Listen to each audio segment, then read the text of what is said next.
Teman-teman, sebelum nonton jangan lupa ya, klik like, subscribe, and share. Pamirsa sugeng pinanggih malih kalian kula Sheila Oktarina ing adicara kesayangan kita Pawartos Jawi spesial liburan. Kathah informasi menarik kagem ngancani wekdal santai panjenengan antawisipun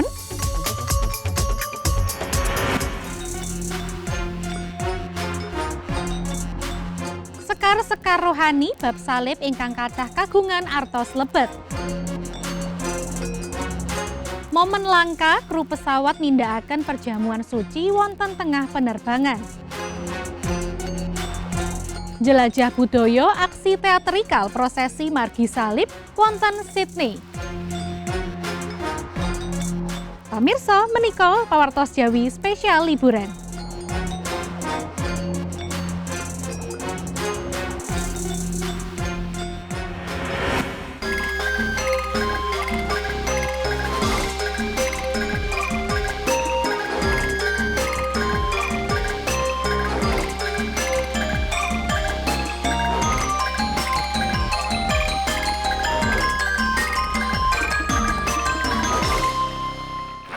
Pamirsa lebet peringatan Jumat Agung, sekar-sekar rohani dados perangan wigatos lebet ibadah umat Kristiani.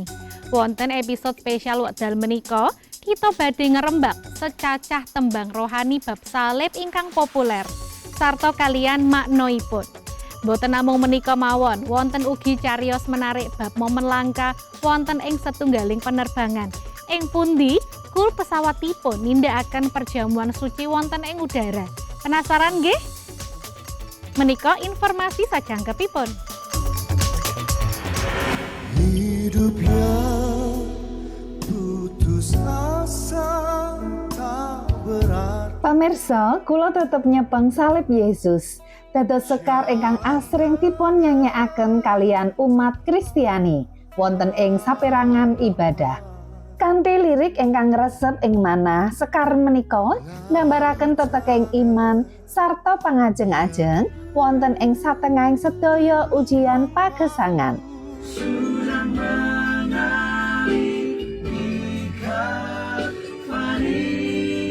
Wonten ing saben baitipun, sekar menika ngajak pamiyarsanipun kagem tansah nyepeng kanthi estu salib Yesus. Minangka simbol pangorbanan lan katresnan ingkang boten saged kaetan.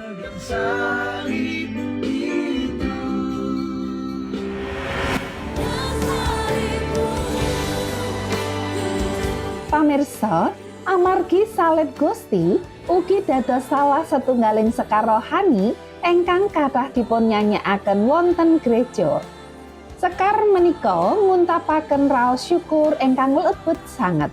Awit pengorbananipun Kristus wonten ing kajeng salib kagem keselamatan umat menungso.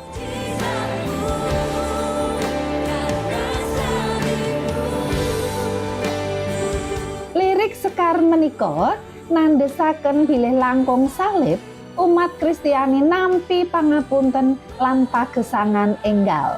Setunggaling anugrah ingkang boten saged dipun bayar kalian menapa kemawon.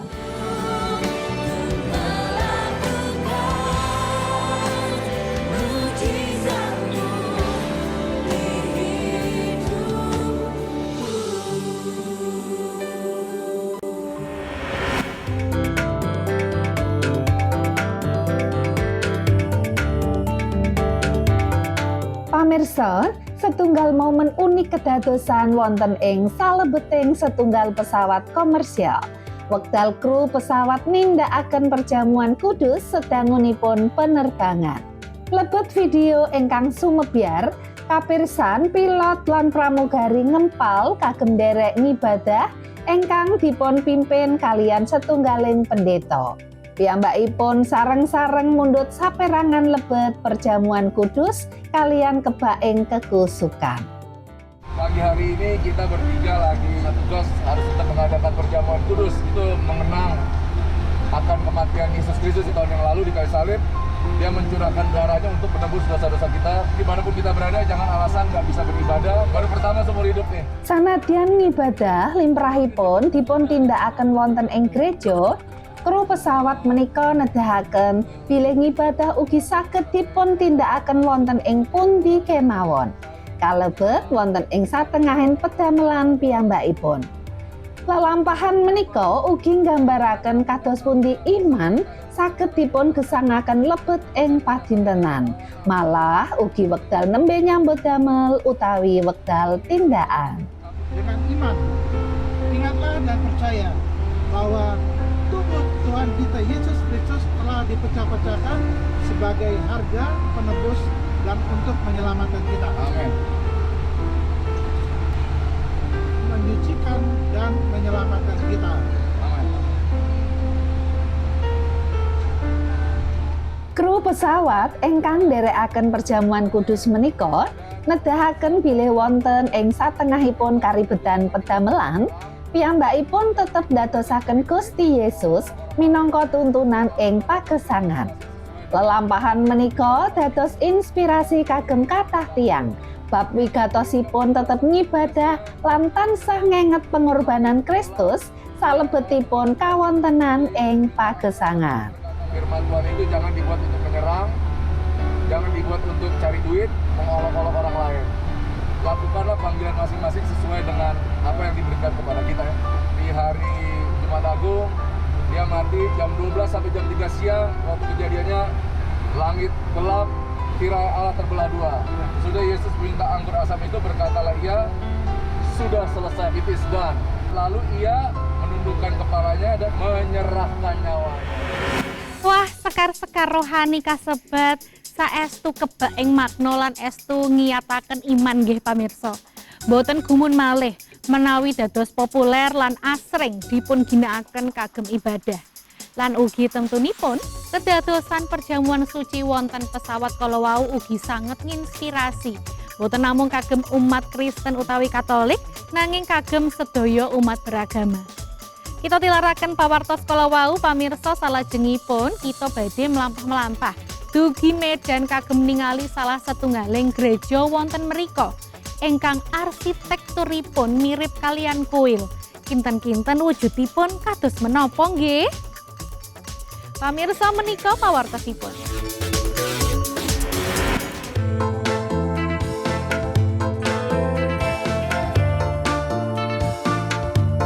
Pamirsa, wekdal dipun pirsani sekedhap, bangunan menika menawi boten kapersan kados gereja ing saklimrahipun. Kalian menara inggil lan wujud ingkang langkung mirip kuil, Graha Maria Anna Velangkani ingkang dumunung wonten ing Medan menika nawekaken keunikan ingkang awis dipun panggihi lebet ing arsitektur gereja ing Indonesia.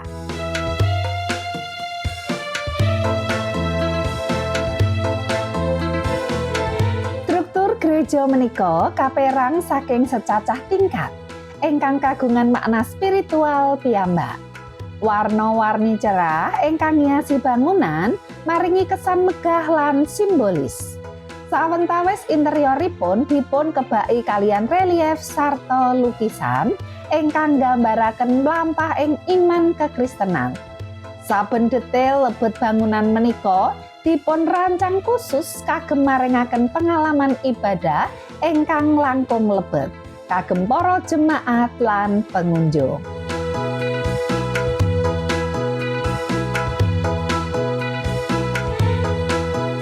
Kejawi minangka papan pangibadah, gereja menika ugi dados daya tarik wisata rohani margi kaendahan arsitekturipun.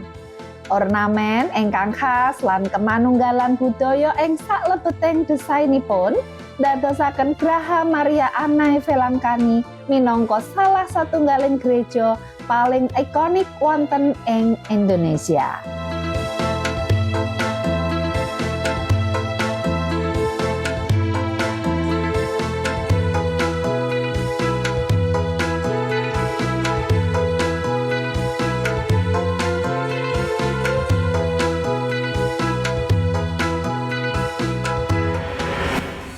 Menarik sangat nggih pamirsa, Gereja Graha Maria Anna Velangkani kala wau leres-leres kagungan arsitektur ingkang megah nggih. Ngantos speechless lho kula. Kok saged nggih? dipun bangun sedetail menika?